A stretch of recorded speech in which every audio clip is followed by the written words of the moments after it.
Hello friends, welcome to my channel iZoom 360. ఇవాళ topic వచ్చేసి కమలా Harris vice president pick చేసిందనమాట. So ఇది ఇవాళ ఇప్పుడే అందుతున్న వార్త, బ్రేకింగ్ న్యూస్ అనమాట. సో యాజ్ సూన్ యాజ్ నాకు అందంగానే నేను మీకు అందజేయడం జరుగుతుంది ఇక్కడ. సో తను పిక్ చేసిన వైస్ ప్రెసిడెంట్ పేరు టిమ్ వాల్స్ అనమాట. ఆయన మినసోటా అనే స్టేట్కి ఇక్కడ గవర్నర్గా చేస్తున్నాడు ప్రస్తుతానికి. అయితే ఆయన గురించి కొంచెం డీటెయిల్స్ కూడా చెప్తాను. సో ఈ వీడియోని కంప్లీట్గా ఫస్ట్ నుండి లాస్ట్ వరకు చూడండి ఫ్రెండ్స్. అలాగే మీరు ఇంతవరకు నా ఛానల్కి సబ్స్క్రైబ్ చేసుకోకపోతే ఒకసారి సబ్స్క్రైబ్ చేసుకోండి, ఈ వీడియోకి ఒక లైక్ ఇవ్వండి ఫ్రెండ్స్.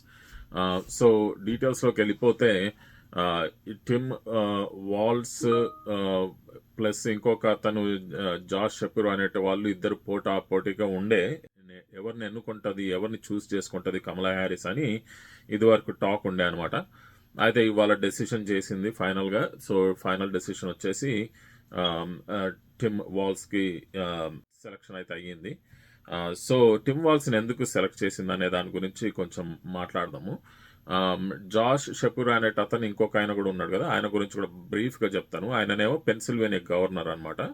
సో ఆయనకి ఈయనకి మధ్యలో పోటీ బాగా జరిగింది. సో జాష్ షపీరోనేమో ఆయనను పిక్ చేస్తే పెన్సిల్వేనియా స్టేట్లో కొంచెం ఈమెకి అవకతవకలుగా ఉంది కదా ఓటింగ్, ఆయనను పిక్ చేస్తే వీళ్ళకి గెలిసే అవకాశం ఎక్కువగా ఉందని అట్లా ఆలోచించారనమాట. సో అదొకటి కేసు. సెకండ్ వచ్చేసి ఇప్పుడు టిమ్ వాల్స్ వచ్చేసరికి ఈయన మినసోటా గవర్నరు, కాకపోతే ఈయన మిడిల్ క్లాస్కి ఉద్దేశించి ఎక్కువగా పనిచేయడము అన్న దాని మీద ఈయనని సెలెక్ట్ చేయడం జరిగిందనమాట. యాక్చువల్గా వచ్చేసి ఇప్పుడు పెన్సిల్వేనియా ఒక్కటే కాకుండా దేశం అంతటికీ కూడా ఉపయోగకరంగా ఉండాలని ఈ టిమ్ వాల్స్ని సెలెక్ట్ చేయడం జరిగిందనమాట. ఇప్పుడు పెన్సిల్వేనియా గవర్నర్ని సెలెక్ట్ చేస్తే అంత పెన్సిల్వేనియా వరకే ఉంటుంది, ప్లస్ ఆమెకి గెలవడానికి చూస్ చేసుకున్నది అని అంటారు. అదే ఇది టిమ్ వాల్స్ని సెలెక్ట్ చేసుకుంటే ఈయన మిడిల్ క్లాస్ వాళ్ళని కొంచెం అభివృద్ధి చేసినట్టుగా ఉన్నది ఆయన వర్క్ ఎక్స్పీరియన్స్ అని. ఇప్పుడు మిడిల్ క్లాస్ అంటే ఆల్ ఓవర్ యూఎస్ఏలో మిడిల్ క్లాస్ ఉంటారు కాబట్టి అందరికి ఉపయోగకరంగా ఉంటాడు అన్నట్టుగా ఆలోచన అనమాట. అందుకని ఈయనని సెలెక్ట్ చేయడం అనేది జరిగింది.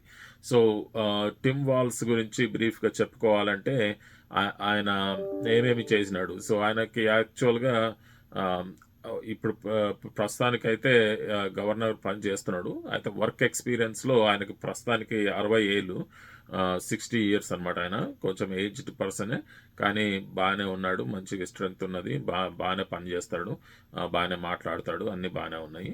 అయితే ఆయనకి ఈ మధ్యలో ట్రంప్ పార్టీ వాళ్ళు కమలా హ్యారిస్ని ఒక మాట అనడం అయితే జరిగింది. లైక్ పిల్లలు పుట్టని వాళ్ళు కూడా దేశాన్ని ఏలుతా అనడం ఏంది అన్నట్టుగా ఆమెని కొంచెం కించపడిచినట్టుగా మాట్లాడాడు అనమాట. ఎందుకంటే కమలా హ్యారిస్కి తన సొంత పిల్లలు అంటూ లేరు.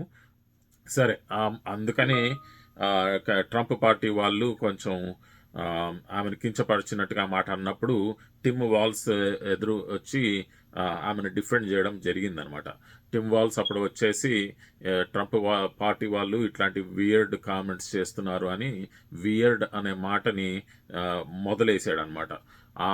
అప్పటి నుంచి అందరూ కూడా ట్రంప్ పార్టీ వైస్ ప్రెసిడెంట్, ఈ మాట అన్నది యాక్చువల్గా ట్రంప్ పార్టీ నుంచి ఎన్నుకున్న వైస్ ప్రెసిడెంట్ అనమాట. సో ఆయనని అప్పటి నుంచి అందరూ ఈయన ఒక వియర్డ్ క్యాండిడేట్ అని ఆయనను అనడం మొదలేశారు. ఓకే, సో దీన్ని బట్టి ఆయనకి కొంచెము ఆయన పలుకుబడి కొంచెం తగ్గిందనమాట. సో అది కూడా కమలా హ్యారిస్కి హెల్ప్ఫుల్ అయింది. సో ఇలాంటివన్నీ చూసి కూడా టిమ్ వాల్స్ని సెలెక్షన్ చేయడం జరుగుతుందన్నమాట. ఇంకా ముందుకెళ్తే టిమ్ వాల్స్ ఇంకా ఏం చేశాడు అంటే, పిల్లలకి తన గవర్నర్గా ఉన్నప్పుడు పిల్లలకి స్కూల్లో ఫ్రీ మీల్స్ అనమాట, అందరికీ కూడా పిల్లలందరికీ ఫ్రీ మీల్స్ ఇస్తున్నాడు. సెకండ్ వచ్చేసి లైక్ రీప్రొడక్టివ్ ఫ్రీడమ్ అని అంటున్నాడు. అంటే ఏంటంటే ఆడవాళ్ళు వాళ్ళ సొంత నిర్ణయాలు వాళ్ళు తీసుకోవచ్చు, పిల్లల్ని పుట్టించుకోవాలనుకున్నా పుట్టించుకోవద్దు అనుకున్నా కూడా వాళ్ళ సొంత నిర్ణయం, అది మనది నిర్ణయం కాదు అన్నట్టుగా, అది ఫ్రీడమ్ అనమాట, రీప్రొడక్టివ్ ఫ్రీడమ్ అంటున్నాడు. సో అదే ఇంకోటి అనమాట. ఇక ఇంకోటి వచ్చేసి ఓటింగ్ రైట్స్ గురించి కొంచెం పోట్లాడడం జరిగింది ఆయన. అంటే అందరు కూడా ఓట్ వేయాల్సిన వాళ్ళు వేయొచ్చు, అంటే ఓట్లు ఎక్కడ కూడా తప్పుగా ఉండకూడదు, లైక్ రిగ్గింగ్ చేయకూడదు అన్న దాని మీద కూడా కొంచెం ఆయన శ్రద్ధ చూపించాడు ఇది వరకు. సో ఆ ఓటింగ్ రైట్స్ని కూడా కొంచెం చేసినందుకు అది కూడా కొంచెం ఉపయోగకరంగా ఉందన్నమాట.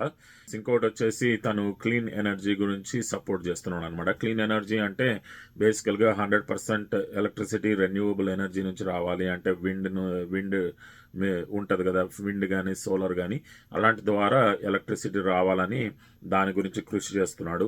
ఇంకొకటి ఏం చేస్తున్నాడు అంటే అదే డిపార్ట్మెంట్లో కార్స్ కూడా ఇప్పుడు ప్రస్తుతానికి ఉన్న గ్యాస్ కార్స్ కాకుండా ఎలక్ట్రికల్ కార్స్, అంటే ఇప్పుడు వస్తున్నాయి కదా కొత్తగా టెస్లాస్, ఎలక్ట్రికల్ ఆప్షన్స్ లైక్ ఛార్జింగ్ చేసుకునే కార్స్, ఇలాంటిది ఏ కంపెనీ అయినా కూడా ఎలక్ట్రికల్ కార్స్కి తను సపోర్ట్ చేయడం జరుగుతుంది. ఎందుకంటే గ్యాస్ వల్ల స్మోక్ ఉంటుంది, అది మంచిది కాదు ఎన్వైరన్మెంట్ కానీ.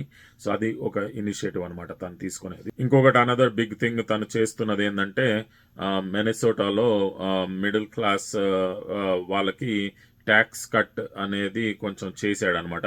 ట్యాక్స్ తగ్గించడం జరిగింది. సో ఇప్పుడు దాని గురించి కూడా కొంచెం టాపిక్ నడుస్తుంది, talk. And another thing that he's also working on, ఇంకొకటి ఏంటంటే మినెసోటాలో ఉన్న వర్కర్స్కి, మిడిల్ క్లాస్ వర్కర్స్కి కానీ, ఇక ఏ వర్కర్స్ అయినా కానీ తను బేసికల్గా లీవ్ని ఎక్స్పాండ్ చేస్తున్నాడు అనమాట. అంటే ఏంది, ఇప్పుడు అన్ని కంపెనీలు జనరల్గా 2 weeks లీవ్ ఇస్తే ఈయన 3 weeks ఇవ్వడము, 3 weeks ఇచ్చిన దగ్గర 4 weeks ఇవ్వడము అనేది జరుగుతుంది. కొంచెం లీవ్ ఎక్స్పాండ్ చేస్తున్నాడు అనమాట. సో ఇట్లాంటి కొన్ని పథకాలు అయితే ఉన్నాయి అనేవి. దానివల్ల ఈయన గుడ్ సెలక్షన్ అని అంటున్నారు. చూద్దాం అది ఎట్లా టర్న్ అవుతుందో టైడ్. ఇప్పుడు అనౌన్స్మెంట్ అయింది కదా, దీన్ని బట్టి ఇప్పుడు ట్రంప్ పార్టీ వాళ్ళు ఏం చెప్తారు, ఈయన గురించి ఏమి విమర్శలు చేస్తారు అనేది నెక్స్ట్ వీడియోలో మళ్ళీ కవర్ చేస్తాను వీలైతే, వాళ్ళు చెప్పేదాన్ని బట్టి. సో అది ఫ్రెండ్స్. కాబట్టి నా ఛానల్కి ఇంతవరకు మీరు సబ్స్క్రైబ్ చేసుకోకపోతే నా ఛానల్కి సబ్స్క్రైబ్ చేసుకోండి. ఈ వీడియోకి ఒక లైక్ ఇవ్వండి ఫ్రెండ్స్. మీరందరూ లైక్ చేసి సబ్స్క్రైబ్ చేస్తే నాకు చాలా మోటివేషన్ ఉంటుంది, ఇంకా వీడియోస్ ఇంకా ఎక్కువగా చేయాలని అనిపిస్తుంది. So please subscribe to my channel and thank you very much friends. See you later in next వీడియోలో కలుద్దాం మరి. Okay, bye.